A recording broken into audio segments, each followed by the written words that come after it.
La última presentación del mismo corre a cargo del doctor Ronald Simiusiak, quien cuenta con un doctorado en investigación y actualmente se encuentra adscrito al programa de investigación del Centro de Salud del Sistema de Salud en Los Ángeles, California. También él es profesor adjunto de los departamentos de medicina y de neurobiología en la Escuela de Medicina de la Universidad de California en Los Ángeles, y él ha trabajado intensamente en estudios de privación de sueño, demostrando las consecuencias de esto.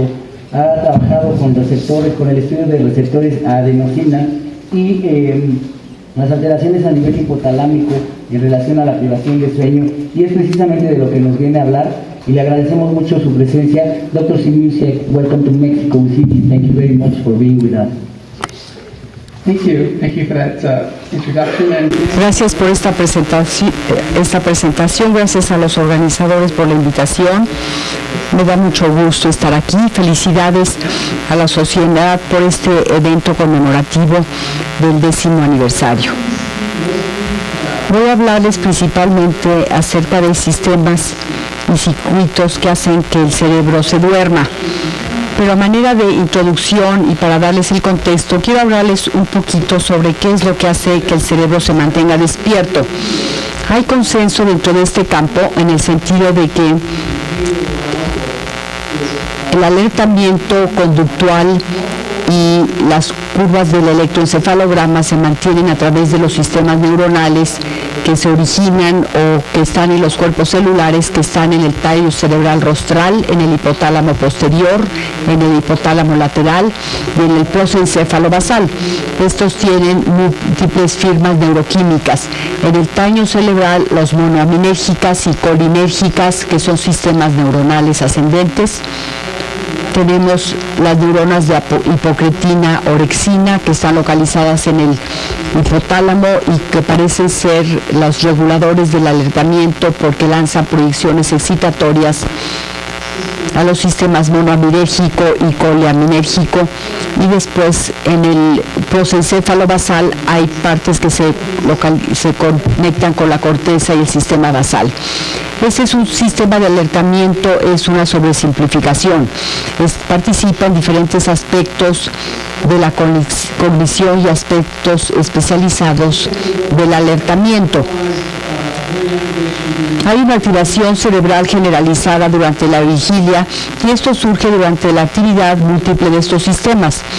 Quisiera definir ahora las características de cada uno de estos sistemas, como uno esperaría a la hora de ver la actividad neuronal en cada uno de estos grupos celulares.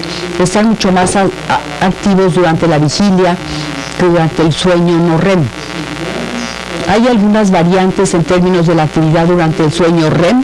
Algunas neuronas como por ejemplo la orexina, las neuronas monoaminérgicas, que son selectivas para la vigilia en el sueño REM y no REM. Las colinérgicas están activas tanto durante la vigilia como durante el sueño REM. Uno de los retos para cualquier sistema neuronal cerebral capaz de hacer que el cerebro se duerma, facilitando la transición de la vigilia al sueño, es que necesita promover una supresión rápida y coordinada de la actividad en estos múltiples sistemas neuronales que están diseminados a lo largo del tallo cerebral en el prosencéfalo basal. Y vamos a hablar un poquito de cómo se logra esto. Al igual que tenemos a identificar sistemas neuronales que tienen funciones relacionadas con la vigilia, porque están más activos durante la vigilia que durante el sueño, buscamos evidencia para encontrar sistemas neuronales regulatorios que estén más activos durante el sueño o durante la transición de la vigilia al sueño y no tanto durante la vigilia. Estos son algunos registros que hizo nuestro grupo. Fue una de las primeras identificaciones de las descargas neuronales activas durante el sueño. Se localizan principalmente en el hipotálamo y en la parte rostral del hipotálamo, o sea, en el hipotálamo preóptico. Lamento la mención de la neuroanatomía de esta plática, trataré de simplificar todo. Aquí tenemos la parte sagital del cerebro a través del hipotálamo. Las principales marcas anatómicas son la comisura anterior, dorsalmente el quiasma óptico, ventralmente es la parte frontal del cerebro, esta es la parte de atrás. Aquí podemos ver pases microeléctricos a través de esta parte del cerebro y se pueden detectar frecuentemente neuronas con descargas relacionadas con el sueño. Este es un registro polisomnográfico y demostración electrofisiológica de cómo se ve la actividad neuronal. Este es el hipnograma de Rapta básico. Esta es la descarga registrada de una sola neurona. Este es el histograma de la tasa, electroencefalograma, electromiografía, y vemos como hay descargas más frecuentes cuando la rata está dormida, a diferencia de cuando está en vigilia, sueño, vigilia, sueño, vigilia. Tomamos la firma electrofisiológica de la actividad del sueño de las neuronas en esta parte del cerebro. Esto es algo que se ha replicado con otra evidencia y se sabe que tiene un papel en el control de sueño, es uno de los componentes básicos del circuito o los circuitos regulatorios del sueño. Una segunda manera de identificar las poblaciones neuronales activas en el sueño y en el cerebro es utilizar el método de CFOS e inmunohistoquímica. Ustedes sabrán que CFOS es un gen temprano que se expresa cuando el contenido de calcio de las células es alto. Cuando las células están activas a captación de calcio, liberación de calcio, se expresa el gen de CFOS. Y podemos utilizar la evidencia de inmunohistoquímica con sustituciones de la proteína CFOS. Y esta es evidencia que de la célula que expresa la proteína ha estado relativamente activa poco antes de sacrificar al animal. Como hizo el grupo de Chris Schaeffer en Harvard, se han buscado patrones de la expresión de CFOS en el hipotálamo en ratas que predominantemente han estado despiertas a diferencia de dormidas una hora antes de ser sacrificadas. Se identificaron en esta parte ventral del hipotálamo que se llama el área ventrolateral preóptica o VLPO, un conglomerado de neuronas que se activan durante el sueño pero que no se activan durante la vigilia. En ciertas situaciones, esta área reguladora del sueño de VLPO puede ser regulada por este conglomerado en la base del cerebro. Esto se conoce como el VLPO extendido, es la diseminación dorsal y medial de neuronas que parecen estar activas durante el sueño. Desde el punto de vista práctico, en los estudios hay que contar las células en cortes cerebrales en diferentes animales. Hay que utilizar entonces una especie de cuadro de guía o de conteo para obtener áreas comparables, y esta es una configuración que se ha utilizado para poder definir estos conglomerados y la extensión del área del ventrolateral preóptica. En estudios se ha demostrado que hay buena correspondencia anatómica entre las neuronas activas durante el sueño a partir de su expresión de la actividad de CFOS y las que muestran activación electrofisiológica durante el sueño. Esto es de un estudio que hicimos, en que hicimos pases microeléctricos repetidos a través del área preóptica. Localizamos la neurona que se muestra como un bloque blanco y se codificaron con escala de grises. Mientras más oscuro el cuadro, más fuerte era la actividad durante el sueño de estas células. Vemos que si vamos de dorsal hacia el área ventrolateral preóptica, vemos mayor concentración de estas neuronas activas durante el sueño. Así se ven las neuronas al registrarlas. Este es el potencial de acción, la electromiografía, el electroencefalograma, con mayor descarga durante el sueño, a diferencia de la vigilia. Aquí tenemos el sueño REM, y esta neurona descarga más durante el sueño REM que no REM. Una característica de las neuronas del área preóptica es que están activas tanto durante el sueño no REM como durante el sueño REM en comparación con la vigilia. Estos son datos de poblaciones de células y puede haber variabilidad individual entre ellas. Al ver un grupo de ellas vemos que tienden a tener tasas de descargas similarmente altas durante el sueño REM y no REM en comparación con la vigilia. Una segunda área de la región preóptica en la que encontramos neuronas activas durante el sueño a altas concentraciones es el núcleo preóptico mediano, que se abrevia MNPO. Esta es una demostración con el método de CFOS, donde CFOS se tiñe como precipitado negro, y podemos ver en un animal dormido que tenemos las marcas anatómicas como la comicida anterior, el quiasma óptico, el tercer ventrículo. En la línea media tenemos núcleo preóptico mediano y yendo en dirección rostral vemos que la tinción de CFOS es un poquito menor cerca del cuarto ventrículo y hay un poquito de tinción en estas áreas en el animal en vigilia. Las flechas rojas indican la locación del conglomerado del área ventrolateral preóptica. Hay cosas que sabemos acerca de estas neuronas activas durante el sueño preópticas. Son de naturaleza inhibidora, o sea que expresan marcadores del neurotransmisor aminoácido GABA.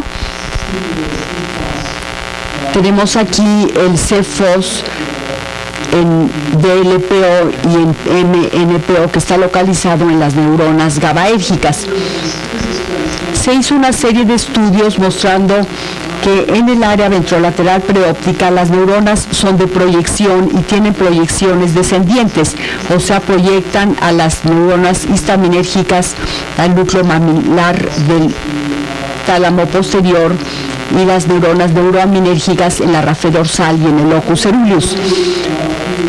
En mi grupo hace unos años, Ushakov se hizo la pregunta de que tenemos esas neuronas activas durante el sueño en el núcleo preóptico mediano y se preguntó hacia dónde proyectaban. Se hicieron estudios, inyectaron un trazador anterógrado en el núcleo preóptico mediano, se vio en todo el cerebro la evidencia de axones que se tiñeran o que hubieran captado el trazador. Aquí tenemos unos cuantos ejemplos de donde ve un marcaje anterolateral. Aquí lo vemos en el hipotálamo lateral, en el área donde hay neuronas inmunorreactivas de hipocretina que se tiñen de café. No sé si se ve esto claramente con la luz, pero aquí tenemos las flechas que muestran axones que están adyacentes a estas neuronas de hipocretina y tenemos estos axones marcados a lo largo del área del campo neuronal de hipocretina. Esto es más fácil de ver aquí, podemos ver axones marcados en el núcleo de la rafe dorsal, en el área periacueductal gris en el locus ceruleus. Al igual que el VLPO, las neuronas del núcleo preóptico mediano mandan proyecciones a algunos de los grupos de alertamiento hipotalámicos. Este es un ejemplo que hizo también Aaron utilizando un trazador retrógrado. Se colocaron cuentas en esta área. Esto es en el hipotálamo lateral donde están las neuronas de hipocretina y esto arroja un marcado retrógrado de los cuerpos celulares en el núcleo preóptico mediano y en el área ventrolateral preóptica. Se hacen inyecciones en esta serie de animales y los animales pueden sobrevivir, o más bien el trazador es captado por las células y después de un periodo de vigilia después de un periodo de sueño se sacrifican los animales.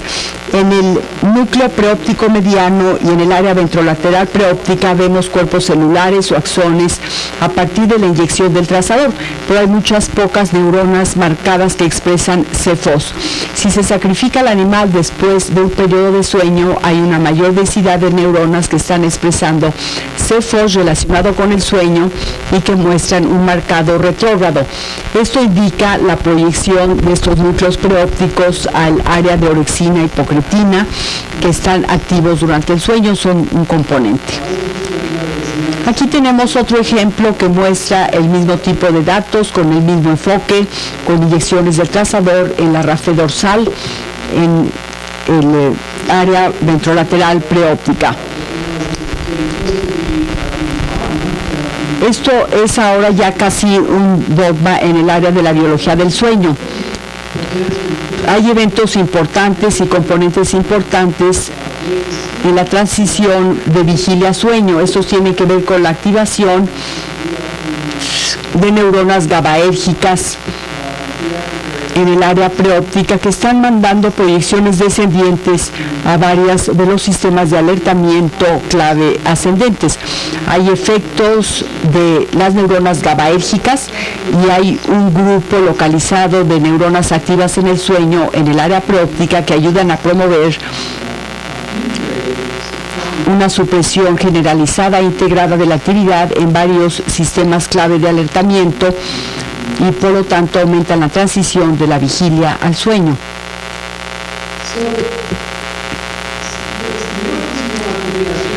Les mostré datos electrofisiológicos que muestran que las células son activas en la transición de la vigilia al sueño y hay eventos de corto plazo en las transiciones que ayudan a mover el interruptor de vigilia a sueño. Es cierto que las transiciones de vigilia a sueño pueden ser súbitas, como si se activara un interruptor. En ciertas circunstancias hay aspectos que ocurren más lentamente en la regulación del sueño. Ya se habló de ello esta mañana y viene en esta gráfica en un modelo de Bohr-Belly, donde vemos un proceso hipotético que va aumentando la fuerza, aumenta la tendencia a dormir como consecuencia de la vigilia previa y después se va disipando durante el sueño e interactúa con este oscilador. Nos hicimos la pregunta de cuál es la relación entre las descargas o la actividad de estas neuronas regulatorias del sueño respecto a estos aspectos más lentos del modelo de la regulación del sueño. Lo que hicimos entonces fue registrar las neuronas en el núcleo preóptico mediano y el área ventrolateral preóptica, viendo las neuronas individuales durante el periodo de sueño, de privación del sueño y de sueño de recuperación, para ver si las descargas o la actividad neuronal se correlacionaba con lo que podríamos determinar como aumento en la presión del sueño homeostática. Esto lo hizo Alam y colaboradores y se acaba de publicar en Journal of Neurophysiology. Este es el paradigma experimental básico. Hicimos un registro continuo durante 5 años o unidades de registro con electroencefalograma, electromiografía. Este es el periodo basal. Este es un periodo de 2 horas de privación de sueño inducida por un manejo suave. Esto es cuando el animal empieza a quererse quedar dormido. La persona interviene, pega en la jaula o acaricia el pelo de la rata con un hisopo para mantener a la rata despierta. 2 horas después se libera el animal para que pueda tener sueño de recuperación. Estas marquitas o estos puntos en este trazo muestran marcadores de eventos que indican cada vez que se hubo que intervenir en el experimento para mantener despierto al animal. Inicialmente, cuando inicia la privación del sueño, es relativamente sencillo mantener despierta a la rata. La intervención se da cada 10 a 15 minutos, pero 2 horas después el animal está mucho más somnoliento, lo cual se refleja en esta frecuencia aumentada de tendencia a quedarse dormido. Esta es una medida conductual muy clara de cuán somnoliento está el animal mientras está despierto. Podemos ver aquí, no se ve mucho a nivel basal, pero ese es el periodo de vigilia con poca actividad. Ese es el periodo de sueño, cuando empieza la privación del sueño. Vemos cómo las descargas son bajas. pero a medida que continúa la privación de sueño y el animal progresivamente está más somnoliento, la descarga durante la vigilia de esta neurona aumenta espectacularmente. Después de 2 horas de privación de sueño, entonces la tasa de descargas en vigilia es mayor que la tasa basal durante el sueño. Cuando se dejó suelto al animal para que tuviera sueño de recuperación, se mantiene la descarga elevada, pero a medida que avanza el sueño de recuperación, la presión de sueño homeostásica se resuelve, hay una declinación de las descargas. Aquí tenemos mayores periodos de tiempo de sueño, vigilia, privación de sueño, despertar, privación de sueño, y vemos el cambio espectacular en la tasa de descargas de las células. Estos son datos promedios de 11 neuronas del núcleo preóptico mediano. Esto es durante la privación de sueño. Esta es la tasa de descargas en vigilia, expresadas como porcentaje del cambio a partir de la vigilia de base. Esto es durante cada uno de los cuartiles de 3 minutos durante el periodo de privación de sueño. Esta es una gráfica del número de intentos de sueño o la medida conductual de la somnolencia. Hay claramente un aumento significativo de las descargas en vigilia de estas neuronas como grupo durante las segundas 2 horas del periodo de privación del sueño, lo que corresponde a un aumento en la medida conductual de la presión de sueño homeostásica.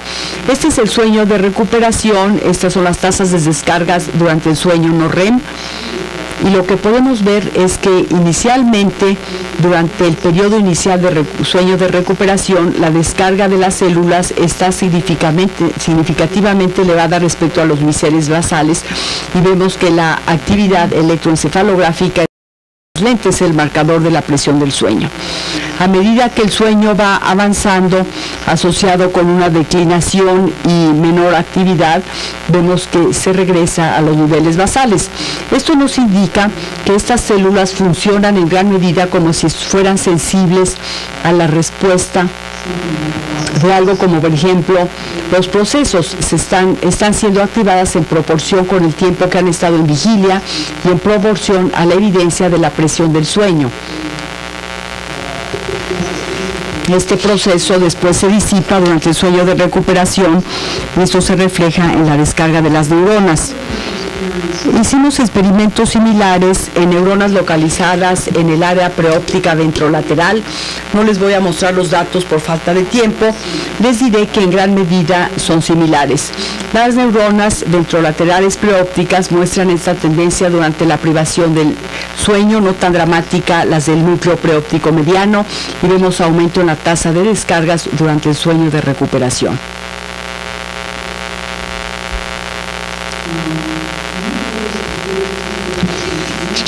Iba a hablarles de células relacionadas con REM, pero me lo voy a saltar. Quiero señalar que en los hallazgos que les indicamos con estos cambios relacionados con la privación del suelo y la relación con las poblaciones neuronales, estudiamos un grupo de neuronas activas durante el sueño REM y otras neuronas que estaban localizadas en el área preóptica lateral de las ratas. Estas no mostraron ningún cambio sistemático respecto a la privación del sueño y el sueño de recuperación. En esta área vemos que las neuronas activas en el sueño que respondieron a los cambios homeostásicos se localizaron en el núcleo preóptico mediano y ventrolateral.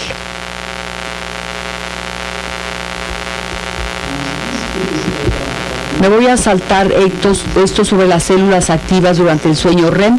Es interesante, pero creo que seguiremos estudiando estas células y más adelante lo podremos expresar más claramente. La pregunta es entonces, ¿cuál es el mecanismo que está en la base de los efectos del sueño de recuperación después de privación del sueño?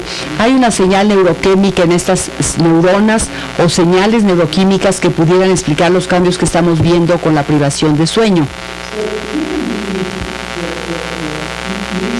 Dada la naturaleza de los procesos, del proceso S y del del sueño que fue diseñado para modelar, esto es que se acumula durante la vigilia y se disipa durante el sueño, se ha encontrado que hay producción de una especie de factores de sueño endógenos, factor o factores, y su metabolismo durante el sueño subyace en todos estos efectos.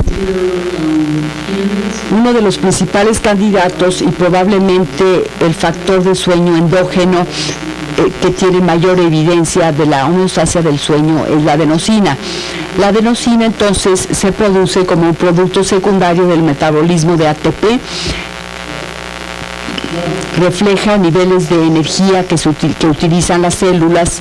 En el cerebro la adenosina puede producir ATP extracelularmente o intracelularmente y hay transportadores de adenosina que transportan la adenosina adentro y fuera de las células. Muy importante para entender las fuentes de adenosina respecto a la regulación del sueño es que en el cerebro la adenosina se puede producir en las neuronas y en los astrocitos. Una de las cosas que pueden activar la liberación de ATP y la producción extracelular de adenosina de acuerdo con la activación de los astrocitos es aumento de la liberación de glutamato durante la vigilia. Se ha habido que si se altera la capacidad de los astrocitos para liberar ATP, esto lleva a mayor producción de adenosina y esto puede alterar el sueño.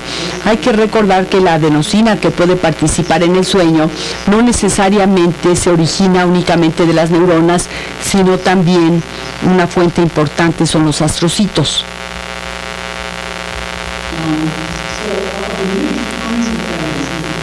De las muchas evidencias que implican la adenosina y la homeostasia del sueño, hay estas que muestran que las gráficas superiores A y B son estudios en gatos en un laboratorio y muestran el sueño espontáneo en gatos y los niveles de adenosina son más altos durante la vigilia y más bajos durante el sueño. Aquí tenemos el paradigma de privación del sueño en que los gatos se someten a 6 horas de sueño y estos son estudios con muestreo con microdiálisis de líquido extracelular seguidos de análisis de HBC para ver adenosina. Las sondas de diálisis se colocan en el prosencéfalo basal cerca del área preóptica lateral y vemos que la privación del sueño ocasiona un aumento en la liberación de adenosina y el sueño de recuperación se asocia con una disminución. Estos son hallazgos similares en ratas adultas. De nuevo, con un periodo prolongado de privación del sueño, hay aumento de adenosina, se alcanza una meseta y después hay disminución del sueño de recuperación. Hay cambios en la corteza más lentamente y que no son tan espectaculares en términos de su magnitud. ¿Qué entendemos entonces acerca de los mecanismos a través de los cuales la adenosina afecta el sueño? Hay dos principales receptores de adenosina. El A1 es un receptor inhibitorio o inhibidor que está localizado en muchas áreas del cerebro. Tiene efectos inhibitorios universales. Los efectos de promoción del sueño de adenosina actúan a través del receptor A1 para inhibir varios de los sistemas clave de alertamiento de los que hablamos anteriormente, neuronas colinérgicas y no colinérgicas en el prosencéfalo basal, neuronas de hipocretina. Los receptores de adenosina A1 tienen efectos inhibitorios en las neuronas talámicas y corticales que promueven la sincronía del electroencefalograma. Los receptores de adenosina A2A son excitatorios, tienen mayor densidad de distribución en el cerebro. Su mayor densidad se localiza en el núcleo estriado. Pero también hay evidencia del grupo de Haishi y de Tom Scammell en Harvard de que adenosina puede tener efectos excitatorios sobre las neuronas del área ventrolateral preóptica actuando a través de los receptores A2A. Nos hacemos la pregunta de si el receptor A2A si participa en la activación de poblaciones neuronales GABAérgicas activas durante el sueño en el área ventrolateral preóptica y núcleo preóptico mediano. Esto tiene que ver con agonistas y expresión de las neuronas GABAérgicas en los dos núcleos. Lo que hicimos entonces fue infundir el fármaco a través de dos vías, una por vía de ICD al ventrículo lateral y el otro grupo fue en el espacio subaracnoideo, rostral al prosencéfalo basal y rostral al quiasma óptico. El razonamiento para este segundo sitio de infusión fue que el objetivo era colocar una cánula directamente enfrente del septum, dentro del espacio subaracnoideo, justo enfrente del quiasma óptico, y administrar los fármacos directamente en el espacio subaracnoideo.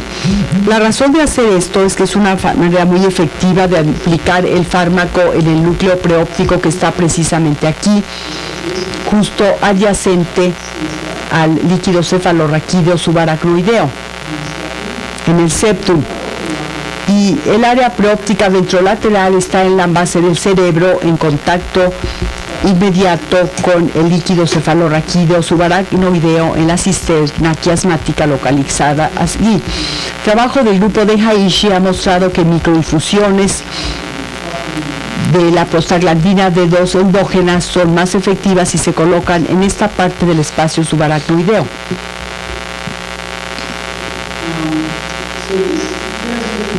Esto demuestra los efectos de la infusión del fármaco en agonistas de receptores A2A dentro del ventrículo lateral y contra el espacio subaracnoideo. En el ventrículo lateral utilizamos 2 dosis y en el espacio subaracnoideo una sola dosis. Esto muestra que la dosis más alta y la vía ICD induce supresión de la vigilia y aumento del sueño REM y no REM. La dosis menor, como se pronosticó, es más efectiva para estimular las áreas críticas reguladoras del sueño. La dosis de 4 microgramos ocasiona disminución o aumento del sueño REM. Vemos la expresión de CFOS en neuronas GABAérgicas en el núcleo preóptico medial y mediano. Aquí tenemos los componentes rostrales en el área ventrolateral preóptica y vemos que hay aumento en la expresión de FOS en todas las áreas con la dosis alta comparado con la vía de ventricular o de ICD en comparación con el área con la vía del espacio subaracnoideo.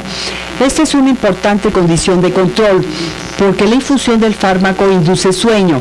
Si se ve un aumento en la expresión de FOS en las neuronas activas durante el sueño, es difícil saber si es simplemente otro ejemplo de que las neuronas están activas cuando hay aumento en la cantidad de sueño.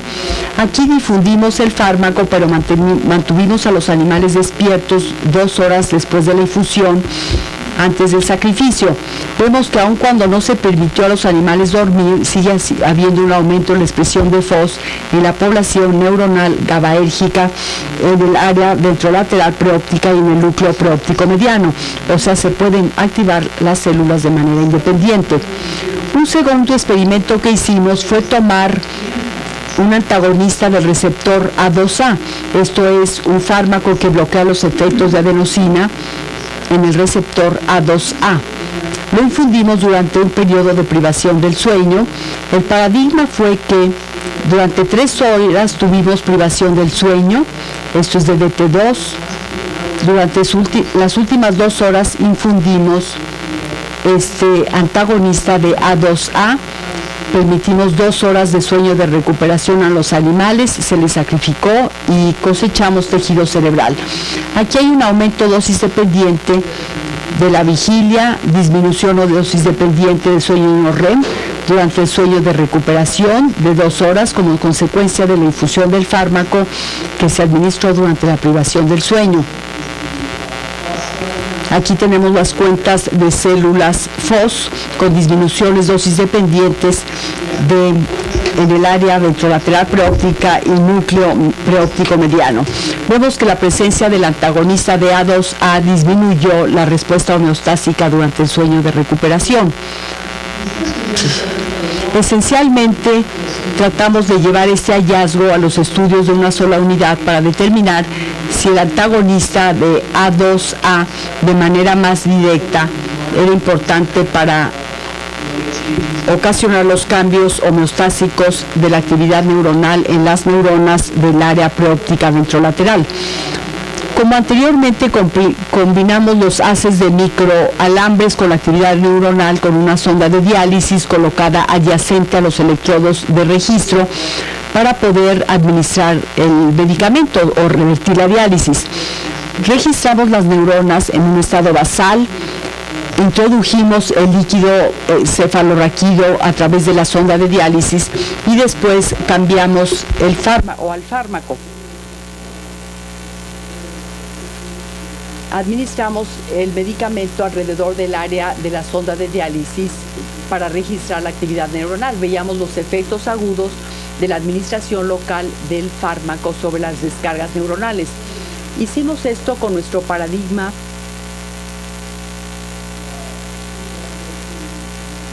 de privación del sueño y registro neuronal.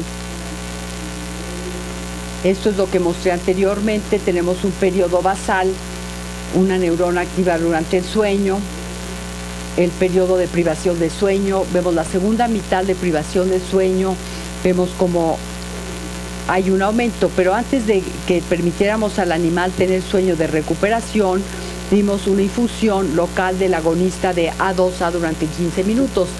Vemos aquí que el efecto del fármaco se traduce en una supresión inmediata de la descarga de vigilia, que se acerca mucho a los niveles basales a partir del nivel elevado que había durante la privación del sueño antes de inyectar el fármaco.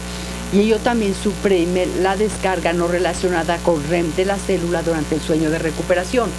A la larga, al eliminarse el fármaco, regresa la actividad basal relacionada con el sueño. Esta es una ilustración temporal. En B y C se muestra la diferencia del efecto del fármaco sobre la actividad. Comparando esto contra esto. Estos son los datos medios para grupos de células. Son poblaciones de neuronas activas durante el sueño registradas en el área ventrolateral preóptica. Tenemos infusión del antagonista de A2A que suprimió las descargas en vigilia y descargas en sueño no REM. Significativamente no se vio ningún efecto del fármaco sobre una pequeña población de neuronas activas durante la vigilia. Vemos que lo que está determinando estos cambios inducidos por la vigilia o estos aumentos de la actividad es que las neuronas reguladoras de la actividad en el área preóptica se activan a través de los receptores A2A. En los últimos 10 minutos, quisiera cambiar un poquito de tema. Quiero hablarles acerca del desarrollo del sueño y cómo los circuitos reguladores del sueño que hemos descrito en adultos podrían participar en la maduración normal de la homeostasia del sueño y la regulación del sueño en un lactante. Estos fueron estudios que se hicieron en ratas. Por lo tanto, sabemos un poquito acerca del desarrollo de la homeostasia del sueño en ratas y en menor medida en ratones. Algo que queda claro es que no todos los aspectos de la respuesta homeostática maduran al mismo tiempo. Hay aspectos muy básicos de la homeostasia del sueño que están presentes en el periodo inmediatamente después del nacimiento. 1 o 2 días después del nacimiento, si a una rata lactante se le priva de reposo, de descanso o de periodos de descanso, se puede ver un rebote claro y aumentos en la actividad en reposo o en respuestas activas durante el sueño si se suspende la privación. Este es un aspecto básico de la homeostasia del sueño y hay un aumento del reposo en respuesta a la privación del reposo y eso está presente tempranamente.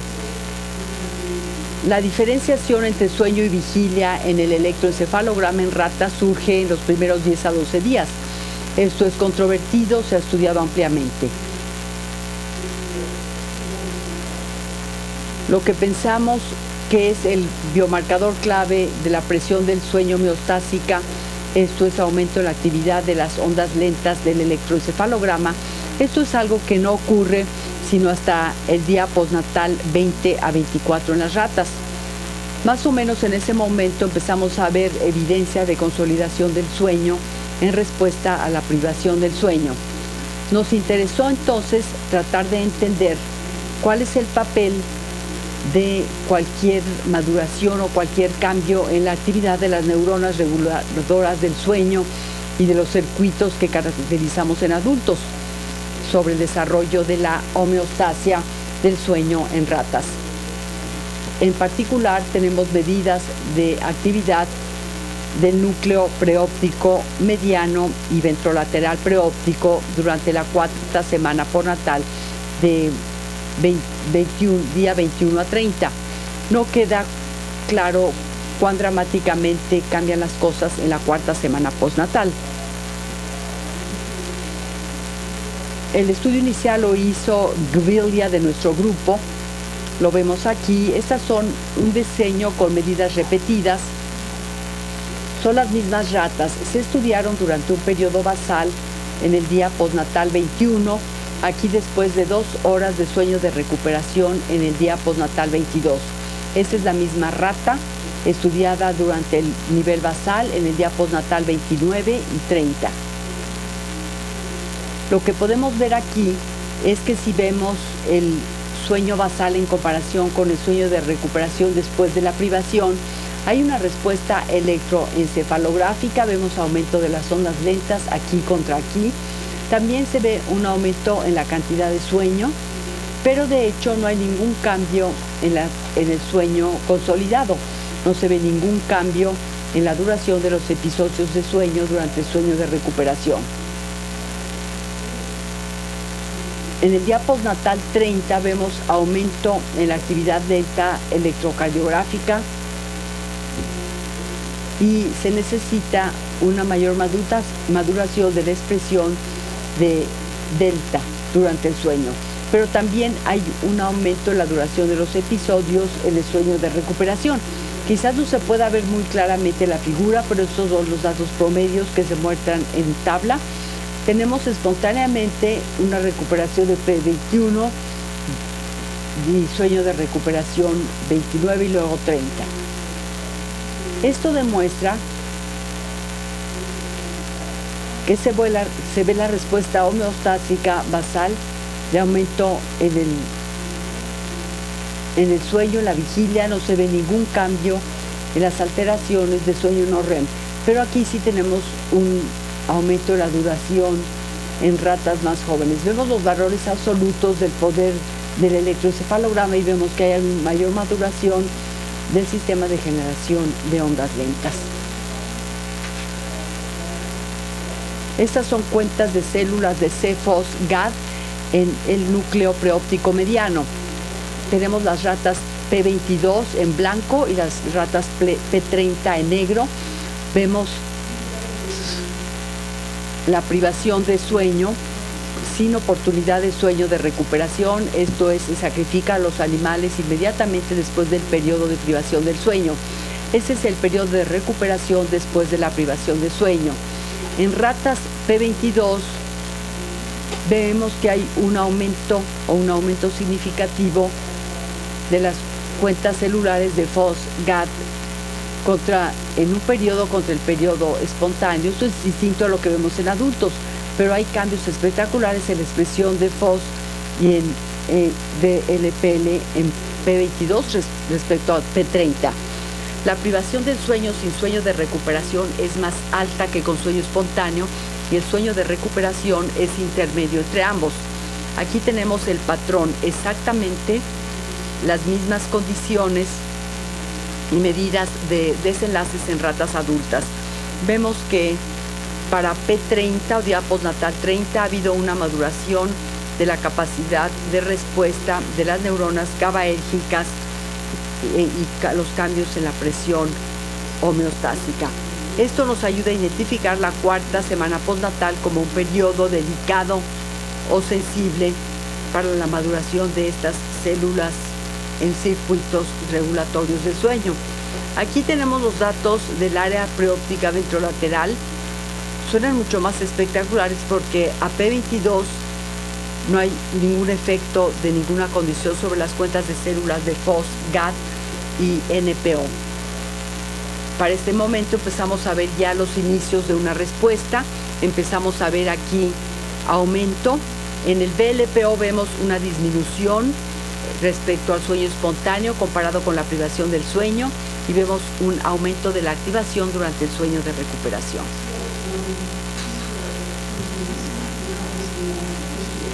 Aquí estos son datos no publicados y hemos tratado de estudiar los patrones de registros y de la actividad neuronal en estas ratas en desarrollo, en parte porque la actividad neuronal nos da una mejor resolución temporal en cuestiones relacionadas con la transición y los cambios dinámicos en la presión del sueño, comparado con el grupo de CFOS.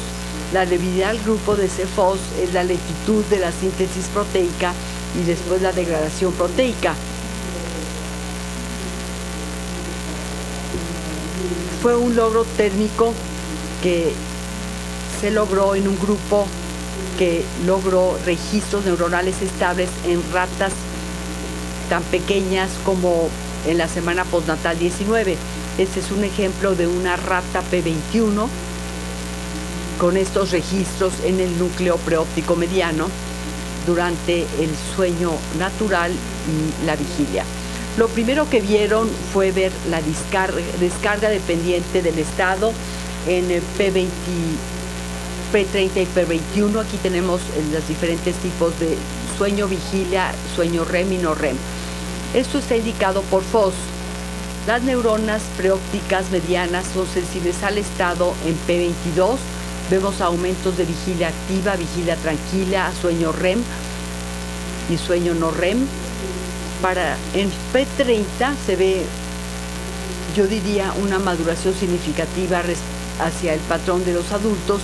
Vemos que aumenta la tasa de descargas y son células más proporcionalmente activas durante la vigilia en P30 en comparación con P22.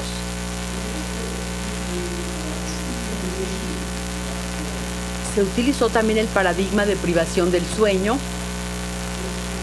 Se registraron los datos basales para identificar la célula. Se usó un periodo de privación del sueño de 2 horas. Se expresa aquí la tasa de descargas. Son 3 datos medios para esos cuartiles del periodo de privación del sueño. Lo que podemos ver en la rata P22 es que no hubo ningún cambio significativo a través de las 2 horas de privación del sueño. No hubo aumento en la tasa de hospitalización, hubo un aumento significativo durante los últimos 2 a 3 cuartiles durante el periodo en estas ratas, de privación en estas ratas. Vemos que el patrón en estas ratas se parece mucho más a lo que vemos en ratas adultas. Esto es evidencia de que hay maduración de los sistemas homeostásicos que se expresan al nivel de las descargas neuronales. Y hay neuronas regulatorias que se presentan en la 4ª semana postnatal. Lo último que quiero mostrarles es nuestro primer intento tratando de integrar el papel potencial de la señalización de la adenosina en estos cambios en el desarrollo.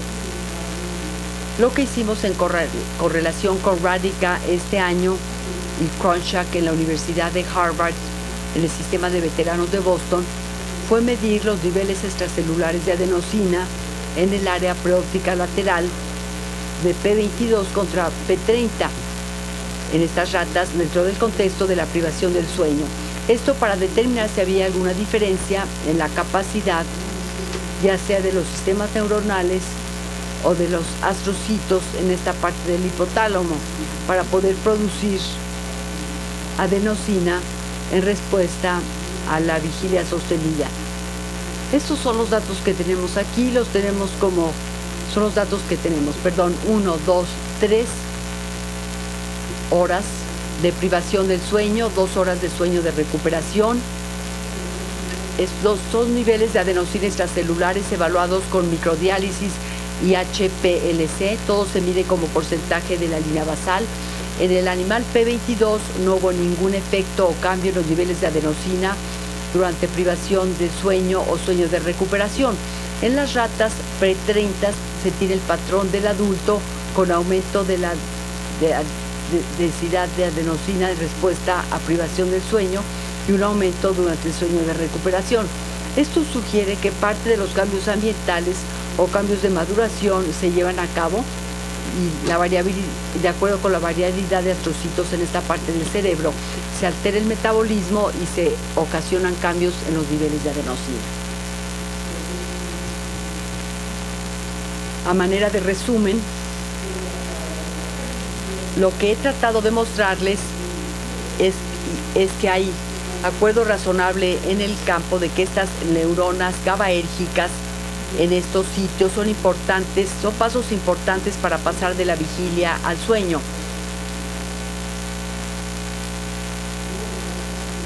Estos grupos localizados de neuronas GABAérgicas tienen capacidad de promover cambios en el alertamiento a través de proyecciones descendientes, a través de sistemas de alertamiento críticos. Pero además de que desempeñan un papel en el cambio al sueño, estas neuronas son responsables de un curso más lento de estímulos o de señales que están asociadas con un aumento en la presión del sueño como consecuencia de la vigilia sostenida. La alteración de las neuronas de BLPO y del núcleo preóptico mediano se correlaciona con la somnolencia. Esto está relacionado con los circuitos. La señalización de adenosina en el prosencéfalo y en otros lugares son factores de la regulación del sueño. Se identifican los receptores A2A de adenosina como un blanco terapéutico potencial para resolver los trastornos del sueño tanto en adultos y quizás también durante el desarrollo. De nuevo, muchas gracias por la invitación a este congreso y por su atención. Iniciamos la sesión de preguntas, por favor. Si tienen alguna pregunta para el doctor. I'll ask in English. Voy a preguntar en inglés. Fue una excelente plática, gracias por compartirla. Suponemos que la adenosina viene de la actividad neuronal y ahí es donde se degrada el ATP y se acumula la adenosina, ¿de acuerdo? ¿Qué pasa con los animales que entran en sueño REM? Porque la actividad neuronal del cerebro aumenta de nuevo. ¿Produce esto más adenosina? El problema del sueño REM es el secretito. ¿Le podrían pedir que hable cerca del micrófono, por favor, porque no se oye? Hay varios tipos de células en el hipotálamo y el hipotálamo lateral que se activan durante el sueño REM. Una posibilidad es que las neuronas provengan de una sola fuente de adenosina, que hay astrocitos que se identificaron recientemente como una segunda fuente potencialmente importante. No sabemos cómo la dinámica REM afecta a la liberación de adenosina de los astrocitos. Hay efectos más lentos de la adenosina relacionados con cambios de la señalización intracelular, de manera que los cambios de corto plazo en la actividad neuronal que ocurren durante los episodios breves de REM en las ratas no tendrían impacto sobre el nivel general de actividad de los circuitos reguladores del sueño. Pero ciertamente es una pregunta sin respuesta. No se ha abordado y es difícil de responder con el método de Foss, porque los episodios de REM en ratas y ratones son muy breves y el sueño en general está fragmentado. Posiblemente podamos empezar a entender algunos de los cambios relacionados con el sueño no REM con este tipo de registros y esto nos da una resolución temporal mucho más fina. Any other questions?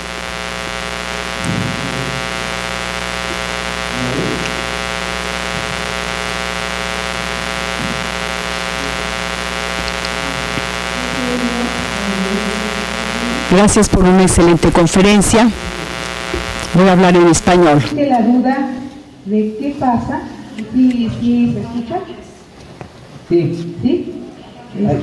El efecto inductor de la adenosina para la inducción de sueño, ¿está mediado por un tono colinérgico o cuál sería la relación de la acetilcolina, si hubiera alguna, en la frecuencia de disparo de las neuronas del área preóptica para la inducción de sueño.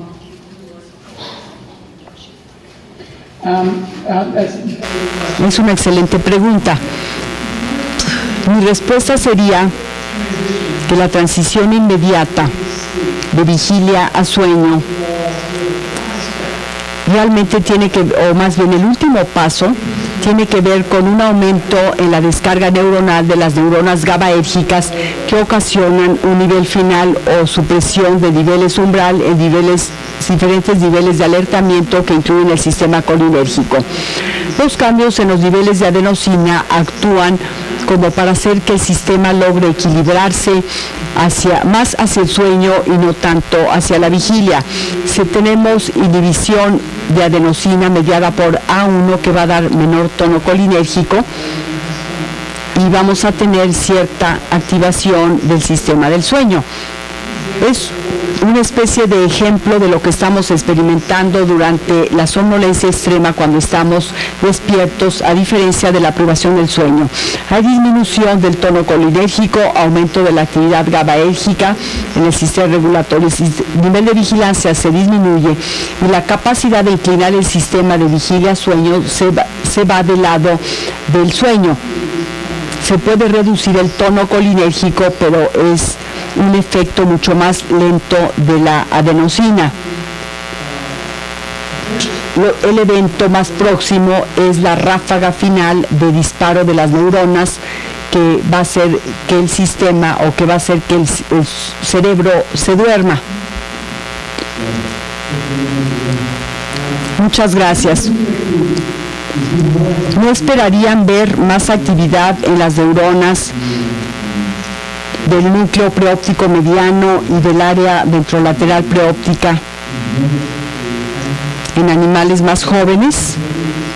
Porque tienen más ondas lentas en general. Es una pregunta interesante. En algún momento uno podría esperar ver un cambio, pero es cuestión de dónde estamos en la secuencia. Esta mañana se nos dijo que los niños de 10 años son los dormidores ideales porque tienen el sueño profundo más consolidado que se presenta en el tiempo circadiano óptimo. Es difícil hacer equivalente la etapa de desarrollo de las ratas a las de los humanos. Las ratas se destetan en el día 17 postnatal. Se consideran como adultos en el día postnatal 60. Veo que la cuarta semana postnatal es una etapa de aumento de la consolidación y aumento en la organización circadiana del sueño.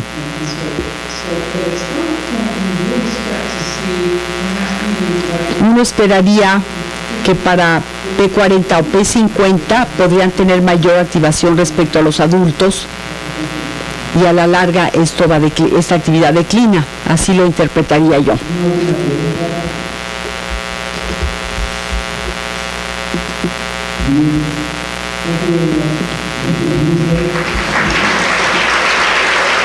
Muchas gracias, doctor Simusiak.